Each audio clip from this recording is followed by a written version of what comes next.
En el presente video, las alumnas Álvarez Gurrola, Bianca Vanessa, Dávila Arenas, Leslie Joenly y Noriega Leiva Daniela expondrán sobre la teoría del procesamiento de la información, comenzando por sus principales exponentes. En primer lugar, tenemos a Claude Shannon, nacido en 1916 y fallecido en el año 2001. Fue un matemático e ingeniero eléctrico considerado como el padre de la teoría de la información. Por otro lado, tenemos a Richard Atkinson, nacido en el año 1929. Es un profesor estadounidense de psicología y ciencia cognitiva en la Universidad de Stanford. Trabajó en experimentos para usar computadoras al enseñar matemáticas y lectura.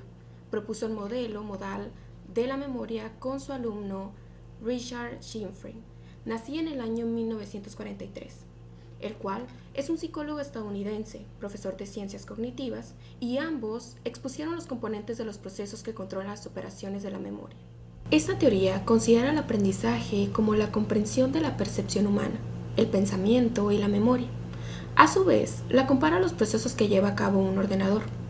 Considera que el aprendizaje es un proceso constructivo, no receptivo, que genera el cambio en los conocimientos, ideas, representaciones y estructuras del individuo.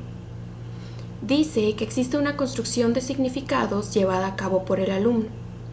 El aprendizaje, en esta teoría, requiere de esquemas que sirvan para organizar el conocimiento, de práctica para desarrollar las habilidades cognitivas, de motivación hacia el alumnado, considerando tanto sus expectativas como sus creencias, y por último, requiere de interacción social. También tenemos como parte del aprendizaje la metacognición, la cual hace uso de dos dimensiones del pensamiento: lo que el estudiante conoce sobre su propio pensamiento y su capacidad para utilizar la conciencia y regular sus procesos cognitivos. En cuanto al rol del alumno, esta teoría considera que es un procesador activo de información. Es considerado como un ordenador. A su vez, es capaz de elaborar estructuras de conocimiento y utiliza las que ya tiene para brindarle un sentido a la información. Este individuo adquiere progresivamente los conocimientos, convirtiéndolo en experto en dichos dominios. A su vez, es un ser autorregulado, puesto que elige acciones y procedimientos para relacionar la nueva información con sus estructuras mentales ya existentes. A su vez, es un ser responsable, puesto que se encarga de su propio proceso de aprendizaje. Y por último, construye o reconstruye saberes. El rol del docente en esta teoría nos dice que las instrucciones que les damos a nuestros estudiantes deben de ser útiles. A su vez, fragmentar la tarea del aprendizaje, es decir, seleccionar aquella información que le vamos a presentar a nuestros alumnos y que deseamos que ellos aprendan. De esta manera vamos a permitir una reducción de la carga de la información y así nuestros estudiantes van a controlar esa carga de información de una manera más eficaz. Esta teoría nos dice que la distribución del aprendizaje que nosotros presentamos debe de ser de las dos formas, tanto verbal como visual, y a su vez proporcionarle ayudas al niño, ya sea por organizadores previos, anotaciones, resúmenes, entre otras estrategias que a ellos les permitan recabar, analizar y seleccionar la información de una manera más apropiada. Los principios o postulados educativos de la teoría, mejor conocida como la teoría de la carga cognitiva. Esta está basada en dos elementos: la carga cognitiva intrínseca y la carga cognitiva superflua. En la carga intrínseca nos referimos a la información en sí. Esta información no puede ser modificada debido a su complejidad, pero sí puede ser alterada por adquisición de esquemas, que es aquí donde entra el segundo elemento, donde aquí es cómo le presentamos a los niños esa información que será aprendida y todas aquellas actividades que el alumno va a requerir para poder así analizar, recabar la información y crear un propio significado. Por lo tanto, en el aprendizaje nos dice esa teoría que puede haber tres restricciones para que no ocurra. La primera sería las características del alumno, es decir, las habilidades que él muestre, la complejidad de la información en sí y el entorno de su instrucción. Después tenemos a los fundamentos teóricos. Esa teoría está basada en los fenómenos cognitivos humanos parecidos a los de un ordenador, ya que ambos sistemas manipulamos símbolos. Sin embargo, es solo una guía. No quiere decir que la memoria se parezca a un ordenador, sin embargo, es muy similar.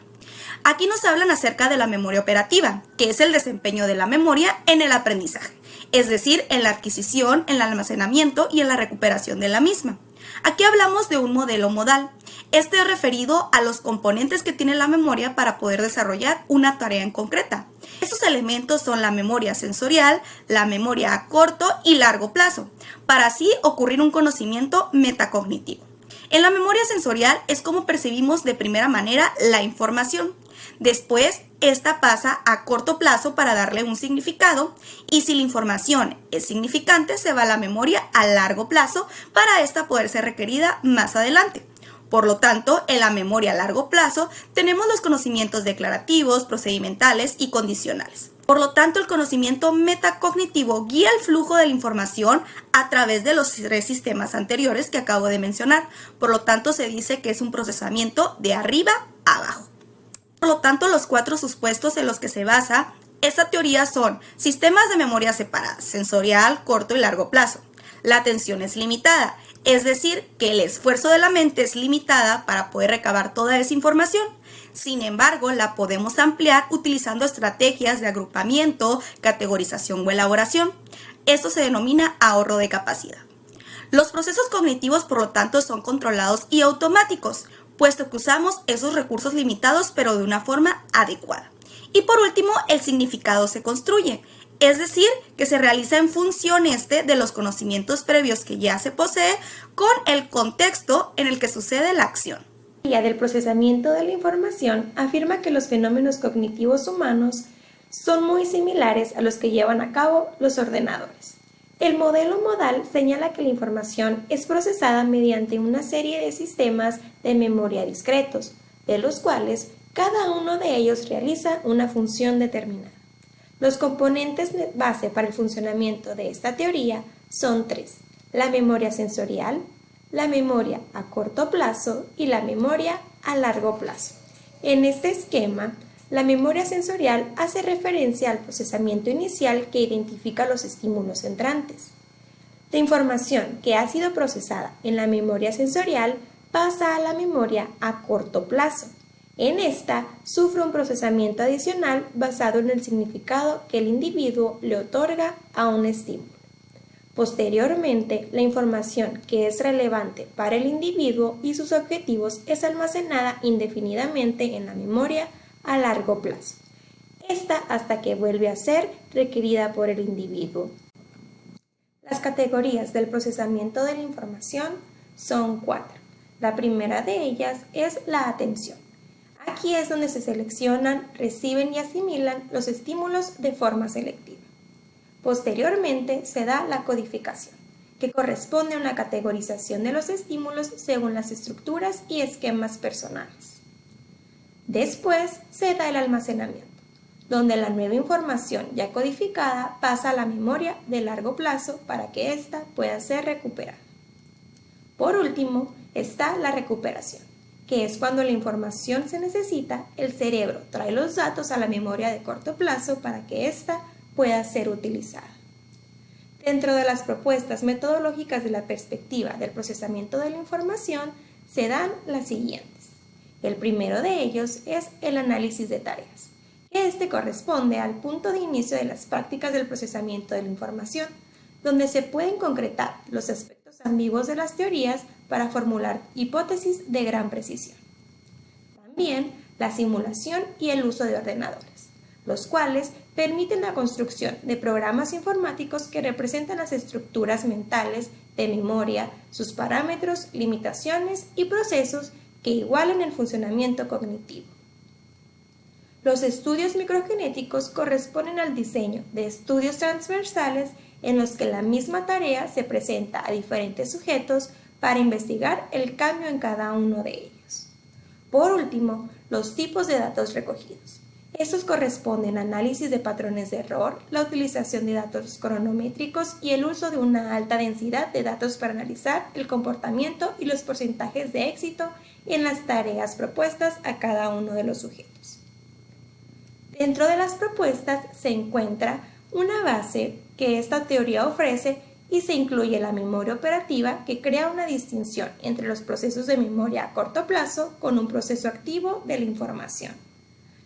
También se da una conexión de la memoria a largo plazo y la memoria sensorial, lo cual permite que la memoria influya en el procesamiento de las percepciones iniciales de una información. Por último, también se añade a la metacognición la cual representa un flujo de la información a través de los sistemas de memoria inferior, consiguiendo así la oportunidad de utilizar los conocimientos que una persona tiene para adquirir nuevos. Como sabemos, la teoría del procesamiento de la información ha sido influida por los adelantos de la tecnología de la computación, y esta comenzó a concebir a la mente humana como un sistema manipulador de símbolos, en los que el individuo debe manipular y transformar la información en un producto.